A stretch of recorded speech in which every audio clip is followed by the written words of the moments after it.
Welcome to the Never Too Early Fantasy Football Podcast, where it is never too early for fantasy football. My name is Jeff. Alex. As always, thank you for downloading, listening, liking, and commenting on our podcast videos. Please join our community by subscribing to us on the socials. Our handle on all platforms is at N2E Fantasy. We are also available on all major podcasting apps by searching N2E Fantasy. Alex, what do we have on today's show?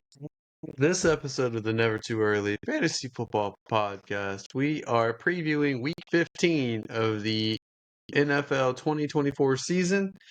We're going to be looking at matchups of teams trying to get into the playoffs in crunch time. Only a few weeks left. But first, we're going to check in on some of our awards predictions and see how they're going. Jeff, looks like we have a few that are still pretty close. So, starting with MVP here at the beginning of the season, way back in June, you went with Josh Allen. I went with Jared Goff. They are two of the top four contenders right now with Lamar Jackson and Saquon Barkley. So, I think Josh Allen has the edge at the moment. May change with this next matchup with the Bills versus Lions. Maybe we'll see if that will move things, but I think you have the slight edge here, but both these guys are in contention, which is great. Coach of the year, I went with Lions head coach Dan Campbell. You went with Kevin O'Connell. I think they're the top two in the odds right now, with Dan Campbell having a little bit of the edge, but Kevin O'Connell right there with him. So far, so good with those two right now. Offensive rookie of the year, we have Offensive Player of the Year in general. Offensive Player of the Year, we have Bijan Robinson, both of us. Didn't quite work out that way, but we did get the right position. Looks like Saquon Barkley has the edge currently. I mean, maybe Bijan will have a strong finish and put himself up there, but right now it's definitely Barkley. A Comeback Player of the Year is the one I think we missed the most, especially me here. You went with Aaron Rodgers, which seemed like it was a likely chance. I went with Kyle Pitts. Neither one of those guys are taking it, and it seems like, which player is it? Does it seem like it's going right now? We just looked at this before. Do you remember? So we had talked about Josh Jacobs, Joe Burrow. Yes, Joe. Yeah, those are the top two, most likely, because they're trying to limit it to guys coming back from an injury. It's not necessarily a rule per se, so it could be someone like Sam Darnold, but it's definitely not Aaron Rodgers or Kyle Pitts. I don't see a way it can be those two at this point. And last, coming in for Rookie of the Year, you have Jaden Daniels, which I think is still probably the most likely one. I went with Ladd McConkey. Ladd McConkey is in the conversation, but so is Bo Nix and Bowers. I think that will round out the top four currently in position to win Rookie of the Year. Jeff, do you think any of these will change over the last 4 weeks? That's a great question. I mean, as far as my picks go, I like Allen. I like Jaden Daniels still. I still like Kevin O'Connell. I think he's doing more with less. I guess it's the best way to put it. I don't know if that is what's gonna get voters to ultimately vote for him or push forward with him, but that would be my thought on that. Bijan, I think Bijan, he is pretty much out of the Offensive Player of the Year race right now. I think that's Barkley all the way or Chase. I think that's a two-man race. And Comeback Player of the Year, Joe Burrow kind of seems to fit what they're looking for. And he has had a heck of a year as well. So there is that. But I feel good about my coach and my MVP and my Offensive Rookie of the Year. I think one thing that might hold Burrow back is the fact that they're not winning. So that could be something. I really think it'd be funny if they still went with Sam Darnold despite emphasizing the injury aspect. But I think we are neck and neck for MVP for Coach of the Year and relatively close for Rookie of the Year. I think I have probably the fourth guy on the list, and you have either one or two, depending on how you feel about Bo Nix versus Jaden Daniels. All right. So this is a nice little check-in. I think we should do a playoff machine pretty soon. Try to pick who we think is gonna make it at this point, but it might be a little late for that. Let's start with this week's matchups, Jeff. Let's start with the Thursday night, Week 15 primer here. So we have the Rams at the Niners. Both these teams desperately trying to remain in playoff contention or win their division. Who do you have, Jeff? Who do you have taking this matchup, and who are you starting? So I see the Rams riding a high. I also see the 49ers running a little bit of a high after blowing out the Bears last week. Man, this is not an easy matchup. The 49ers do stay at home, so there's 2 weeks of no traveling, which could be considered it could be considered a little bit of an advantage. But in this matchup, I would be comfortable starting Purdy and Stafford, both quarterbacks in this league, or in this matchup.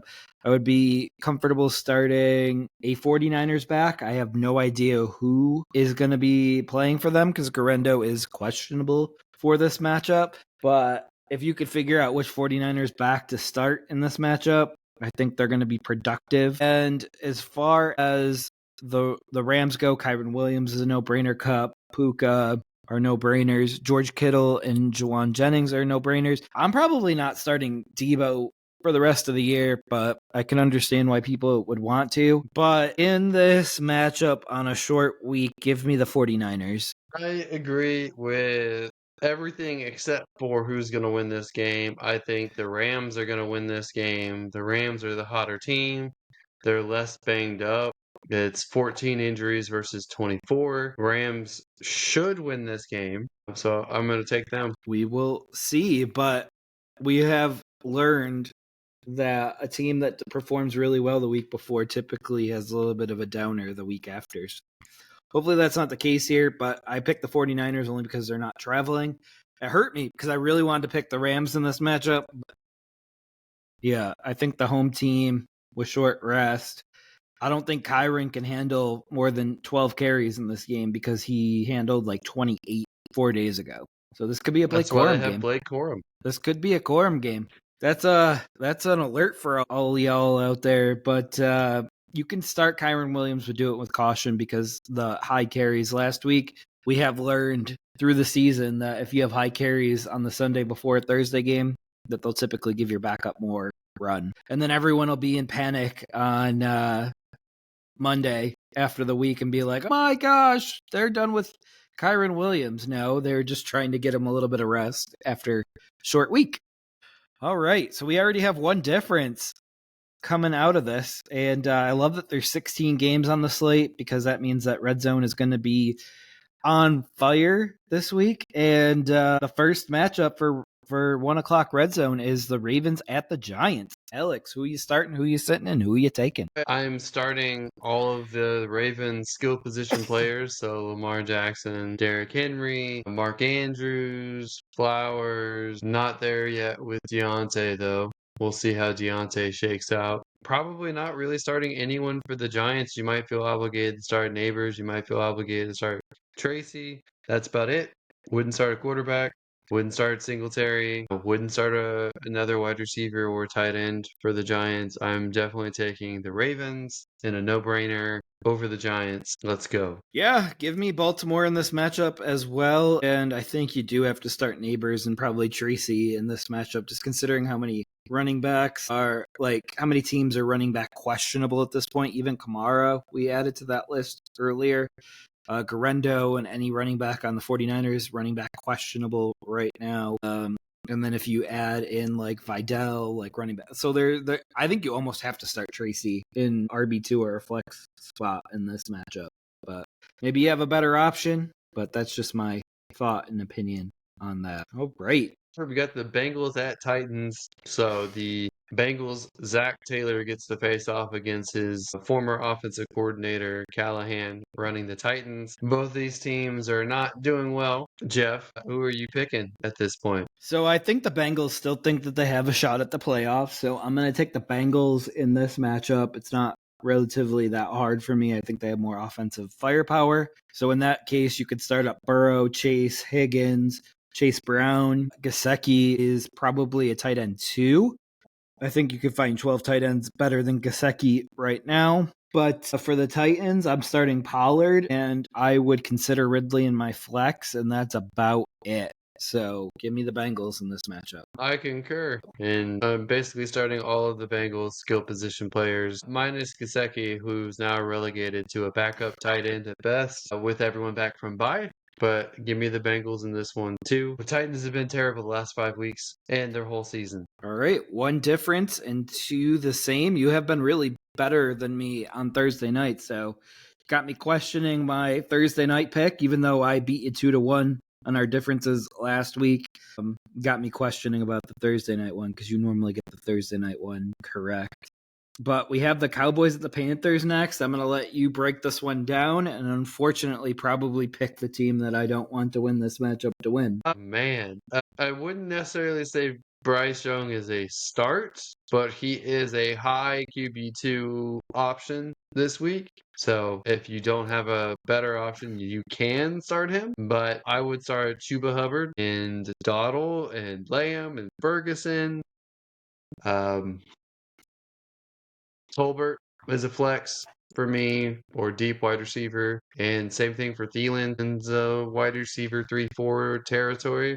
That's about all I would start for now. I'm going the Panthers in a victory over the Dallas Cowboys this week. Absolutely. And I think I am going to follow your lead on that pick, and I feel a little bit more comfortable with Thielen than you do. I think that he's probably closer to a wide receiver too and should be started in most leagues. But I will add that as a Panthers fan here, I would prefer the higher pick at this point. Unfortunately, that does not look to be the case here. This is probably a game here that the Panthers need to take in order to keep their forward momentum going. Yeah, I think it would be good for them to get the victory, though, because I think that they need to show improvement, and Canales needs to keep the job because I don't know if they can do better than him in the short term while they stabilize. And he's doing a good job with Bryce Young, which is the most important thing for this team right now. Shocker. Who could have called Canales reviving a quarterback's career? Who could have called that? Totally not us, just this past off season. All right. The Chiefs at the Browns. Jeff, who do you have in this matchup, and why do you have the Browns winning? I think the Browns will keep it close. I think they have enough firepower to put some pressure on Kansas City to score some points in this matchup, but I do think that Jameis will probably throw a pick six in this matchup, which will be the difference in this matchup. So give me the Chiefs. But in this matchup, you can start both Winston and Mahomes. You can start Pacheco. I probably wouldn't start Chubb. He still hasn't shown me enough just yet. You can start Hopkins, Judy, which who would have ever thought that would be a thing? But it is. And Njoku, I think, is a top 5 tight end for the rest of the year. Unless you got a better one, I don't know how you go in a different direction. And then Kelsey. And if you're desperate, Noah Gray, who appears to be the new Kelsey. So you're picking the Chiefs to win? Yes, sir. Be brave, Jeff. Pick the Browns. You can do it. I can't do that with Winston. Maybe if Watson was starting. Oh my God. Anyway, they would get 3 points the entire game if Watson was starting. So I don't know if I'm starting anyone. I don't know if I'm starting anyone in this game. Like, I feel pretty bad about it. Oof. I think it's gonna be another low-scoring game, so I don't feel good about it. I'd start Hopkins probably as a wide You don't receiver think 3 or Winston could put flex. up points? I think the Chiefs' defense is really good, and I think, like you pointed out, Winston is a little turnover prone, so there's a chance that he doesn't have a good day. So I guess I would start Njoku. So Hopkins and Njoku, maybe Judy, but I don't feel good about that. I think Tillman is practicing this week, he might be a desperation flyer at wide receiver or a flex. You won't let him go. He's been Let out. him go. Let him go. He's been out the last few weeks. Like the last Yeah. time he played, he had a good game. I know, but So- Judy is overtaken. Sure. Okay. The new prettier girl walked into the room and There's no one prettier than Cedric Tillman. But give me Kansas City in this one. I don't think I want to play any running back this week. That's for sure from these two teams. Absolutely. So double Kansas City on that one. I'm going to let you break down your matchup here, the Dolphins at the Texans. I think this is going to be a tough one for the Texans, but I'll let you break it down here and let me know what you think. It is a tough one for the Texans. Luckily, it is at home for the Texans. I'm starting Nico Collins every week, starting Mixon every week. I consider starting Schultz as a tight end too.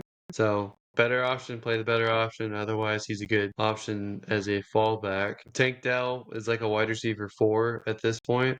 So if you have to use him, go for it. I wouldn't necessarily count on the production from him. The Dolphins, you're starting Jonnu as the best weapon on this team at this point, production-wise. And then obviously Hill and Waddle. I don't feel great about Achane, but if he's healthy this week, then you gotta throw him out because the Texans defense is pretty vulnerable against big plays. Achane's a big play kind of player. You're starting Tua this week. Stroud is a quarterback 2 for me this week.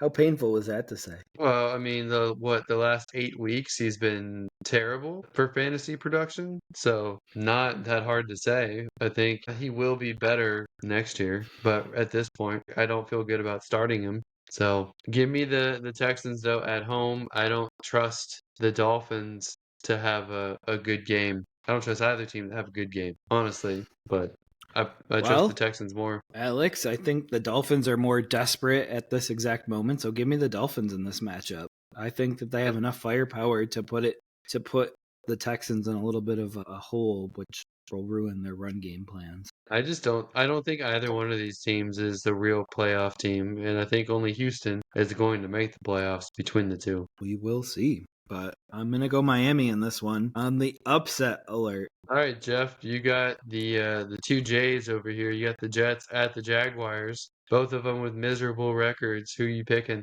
and who you starting? So in this matchup, I am starting Bigsby, ETN as both of them as flex plays right now because they're kind of splitting the work. One's doing more running, one's doing more receiving. Brian Thomas can be started. Evan Ingram can be started, although he's not the top 10 tight end that we drafted. He's only like 80% of himself. On the Jet side, you could start both wide receivers in Adams and Wilson. But as far as running back goes, I probably would start Allen over Davis as long as Breece Hall is out. But Davis is a desperation flex option as well. In this matchup here, I know that Aaron Rodgers is a better quarterback than Mac Jones, so give me the Jets in this matchup. Boy, what did I pick?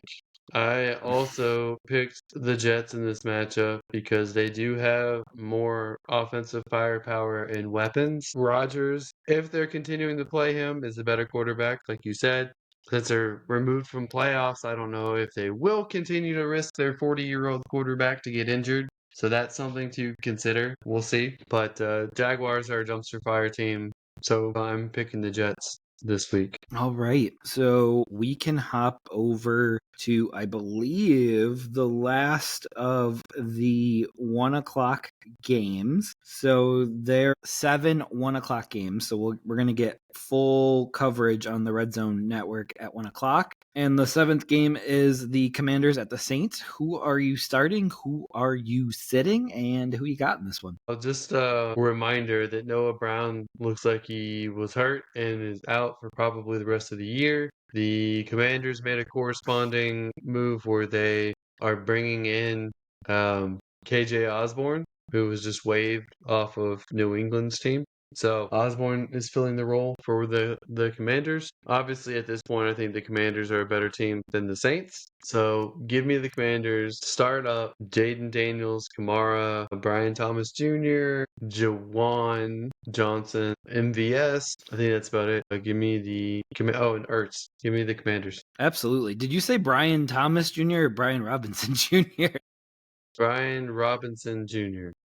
Gotcha. Just wanted to make sure we're clear on that one. Give me the Commanders also in this matchup. I don't think this matchup will be particularly close. I think the Saints might score like 6 total points in this, making the ground game even more important. All right, Jeff. We got the Bills at the Lions. You've already hinted who you think will win this one off of 10 days rest, but go ahead. Tell me what you think of this matchup. So this one hurts a lot, but I have to go the Lions in this matchup. They're going to have 10 days rest, 3 more days than Buffalo did, which really does help and should help a team that's as physical as the Lions are. But you could start Goff, definitely Allen. Allen's probably my QB1 the rest of the season and probably entering next season already, no doubt about it. And you could start Cook, Gibbs, Montgomery, Shakir, Coleman should be back. Dalton Kincaid should be back as well. And you could start St. Brown, and Laporta's still a low-end tight end 1, if that. Like, he's had a really down second year, and it's a little concerning, to be honest, especially because he was drafted as the tight end 1 or tight end 2 this year, so he hasn't really lived up to that as well. He's currently tight end 13, but I think he's still startable for most leagues. But yeah, and I think you want to start your buddy Tim Patrick. I'm not sure, but I think there could be a lot of points in this matchup. I think 60 points is not out of the question in this particular matchup. So the over-under, you probably want to smash the over in this game. And give me the Lions. I'm also taking the Lions as well. Blah. And I also agree on the Tim Patrick thing. I think that he's starting to build up momentum finally. And I know you do, because you scooped him. I watched you scoop him. I like Tim Patrick. I'm glad that he's having success on a team that can actually potentially win a Super Bowl. Yeah, only if their coach would get out of his way. Oh my gosh, Jeff. Get off him. Anyway, let's move on to the Colts at Broncos. So we got the two horses matched up against each other this week. I think this is going to be a relatively close game. I think the Colts are going to try to get a shot at playoffs, so they're going to give it their all, but Broncos are going to win, in my opinion. I'm starting Bo Nix. I'm probably not starting Richardson against the Broncos defense. I'm starting Sutton every week. I think that Taylor's probably playing this week, so if he's playing, I would start Jonathan Taylor. I'll keep an eye on Josh Downs and Michael Pittman, depending on if they're both playing. If Downs is playing, I'm playing Downs. If he's not playing, I'm putting Pittman out there. Probably putting Pittman out no matter what. Outside of that, it's hard for me to pick any other skill position players for these two teams because they're not producing much. So Jeff, no, and you never know with running back with Denver either. Right. So I'm going Broncos. Who do you have? I am also going to go the Broncos in this matchup, and it's because Mile High, first of all. I think Anthony Richardson's first time playing in the altitude will affect his running and his ability to take over a game. And I don't think he can live up to this moment. And the funny thing is this game has so many wild card implications for the 6th and the 7th seed that the Broncos winning this game against the Colts could help teams like the Dolphins or the Bengals scratch their way back into a postseason spot. So this is potentially the game of the week, and potentially, well, this only deals with the 7th seed, because I believe that the Chargers will get the 6th seed. I believe the Ravens will get the 5th seed, or the Steelers, depending on who wins that division. So this is a matchup that will have some playoff implications right here. So will the Broncos have the inside track to the 7th seed, or will the Colts have the inside track to it? I think the Broncos will. But we can move on to the next matchup on the list. That's the Patriots at Cardinals, Jeff. Who do you think's going to win this one? So I believe that the Patriots will win this game, which is probably a shocking upset. I like them traveling. I like them indoors. I like Drake May to be able to lead them to a victory. I think they have a good ground game.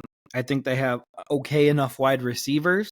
So I would start May in this matchup if I had to. The reason being is because I don't truly believe in the Cardinals defense. I know they've had a pretty good fantasy numbers this year.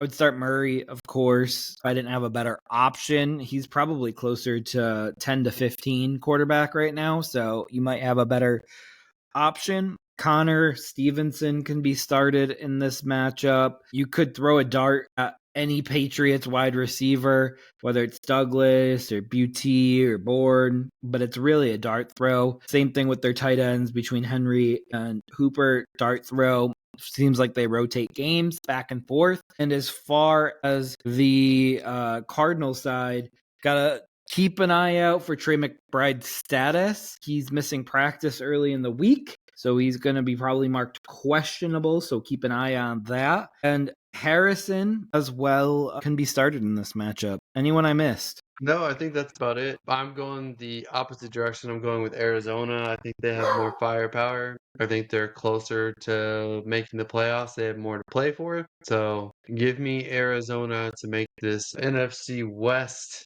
division all the more crowded and close. You're I just do rooting think, for interesting, aren't you? yes, but I like May a lot. I just think the offensive line's terrible. The weapons are terrible. The defense is mediocre at best. It's hard for me to envision them winning, especially on the road. They're pretty bad on the road, and the Cardinals are okay at home. So that's another thing to factor in. Absolutely. You got this one, Alex. It's the Battle of Pennsylvania, where the Steelers travel to the Eagles. This is a very, very tough one for me. Ultimately, I'm going to go with the team I think is the more well-rounded and balanced one, and that is the Eagles. So give me the Eagles against the Steelers. I think it's going to be a close game, but starts your running backs here. So Saquon and Najee start. AJ Brown, who should get fed according to what Kellen Moore said. So start AJ Brown and then blame Kellen Moore if it doesn't work out. George Pickens, I think, is going to be out this week as well. So Steelers offense can be down a little bit. Steelers defense has been terrible against the run, so I'm very curious if the Eagles lean heavily on Saquon as well. And then Smith is someone you can start. Freiermuth is someone I would consider starting for the Steelers. They need to get weapons going. And then Jalen Hurts. I don't know if I'd start Russell this week, but I'd at least consider him a high-end QB2 if needed. So, Jeff, who do you have in this matchup? No, I would definitely start Russ in this matchup. I am going to go with the team that's not having infighting right now, and I'm going to go with the Steelers in this matchup.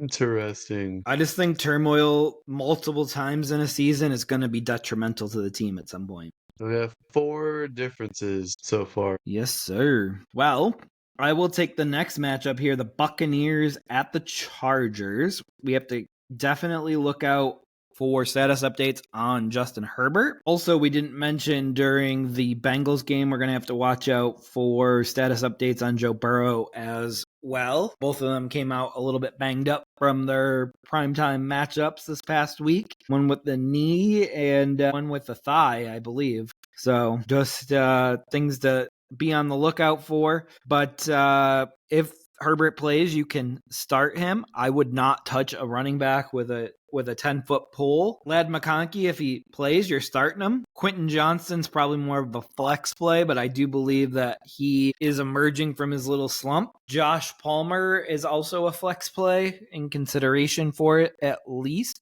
Will Dissly does appear to be missing this upcoming game, so you can start Smart. Not sure where he came from, but he had a good game for the Chargers last week.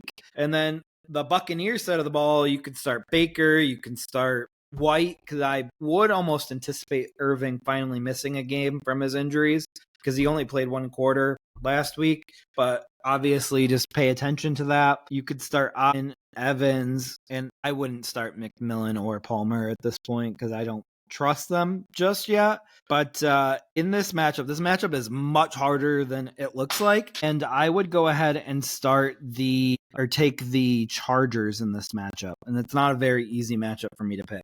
All right. Well, I am actually going to go Buccaneers in this one. I initially had the Chargers, and I was going to agree with you, but Buccaneers play better away. Buccaneers have the depth at running back to survive a Bucky Irving injury, so if he's not back, I think they'll still be fine. The Chargers, on the other hand, I do think that McConkey will be back this week to serve as the number one wide receiver. I don't think that they have what it takes at the running back position to have a balanced offense. So I'm going to give the edge to the Buccaneers, who are fighting to keep a division lead and their only chance at playoffs.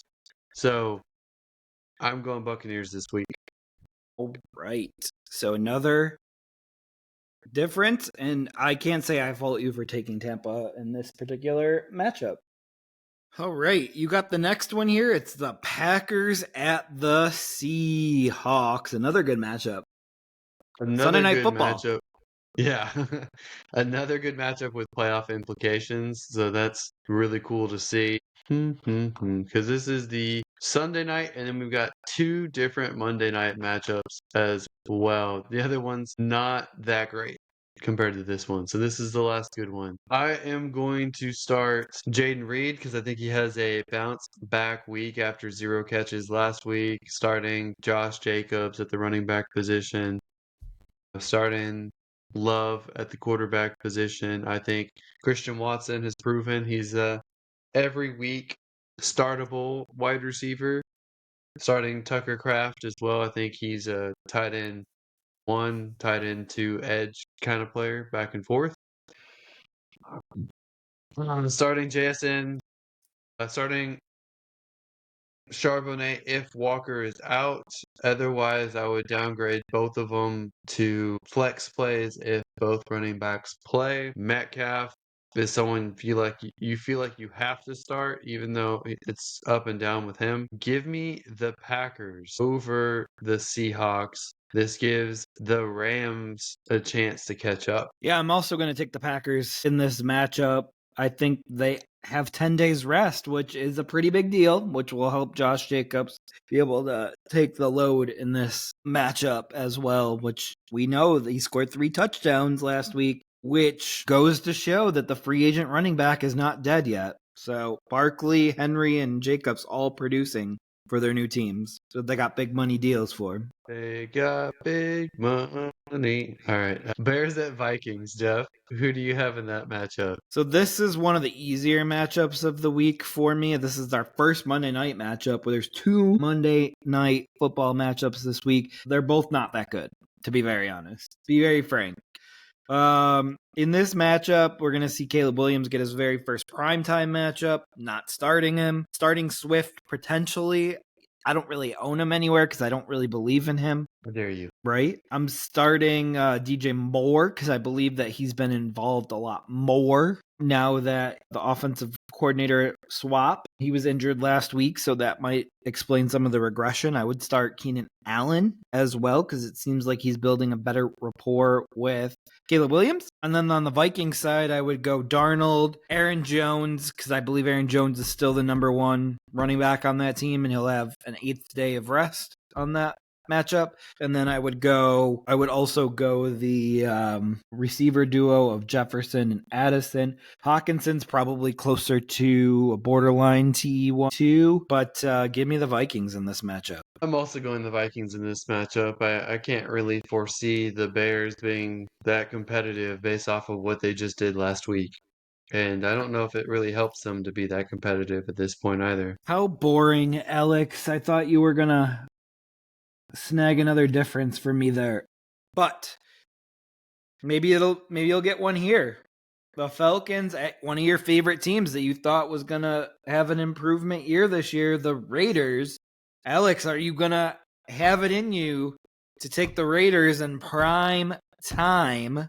And who you starting and who you sitting? I feel like the Raiders do have a chance to win this game, but I don't think it's in their best interest to, because you would think that they want that number 1 overall pick to make sure that they get the best quarterback candidate in their eyes. So I'm going Atlanta. I'm starting Bijan. I'm starting London and Mooney. I don't feel like I can trust Pitts, so Pitts is probably riding the bench for me. Jacoby Myers and Bowers, I would start. McCormick, I would consider starting if I needed a running back. But yeah, give me the Falcons in this one. Who do you have, Jeff? I'm going to do it, Alex. I'm going to take the Raiders because I don't believe teams can throw games. Because let's use Madison as an example here. He's on a 1-year deal. How do you tell a guy on a 1-year deal not to score or perform well for his next team?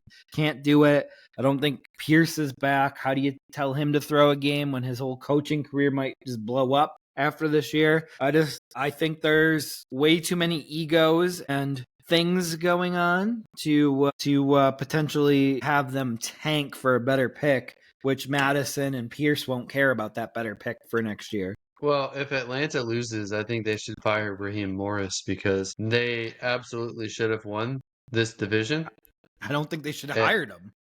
Yeah, that's a good point too. I thought it was a questionable hire as well. But they could have had Bill Belichick, who's now likely going to Chapel Hill, UNC, unless it's all a big play to stick his middle finger up at New England or just try to gauge interest from NFL teams. Like, look, I could get a college job. Will you guys hire me in the NFL? We'll see. We'll see. I don't know. I don't think there's as much animosity there between Belichick and Kraft as you'd think there is. Maybe he should go to the Raiders this offseason and join Tom Brady, who's a partial owner. Yeah. What potential rules could they break that he's a broadcaster / owner and then the coach? Like, what rules could they break together? Man. Raiders can't afford Belichick. Belichick could probably buy the Raiders. Right? All right. Well, I think that's pretty much it for this episode. You got anything else to add? All right. So no, that's it. That does it for another episode of the Never Too Early Fantasy Football Podcast. Thank you all for downloading and listening to this episode. And please don't forget to like and subscribe. Please leave us a comment and share the show. Every little bit helps. You can find us on all podcasting apps by searching N2 Fantasy and with our handle N2E Fantasy on all social media platforms. Please join our community and give us a follow. Until next time, take care of yourselves and remember, it's truly never too early for fantasy football. Thank you again. Bye, everybody.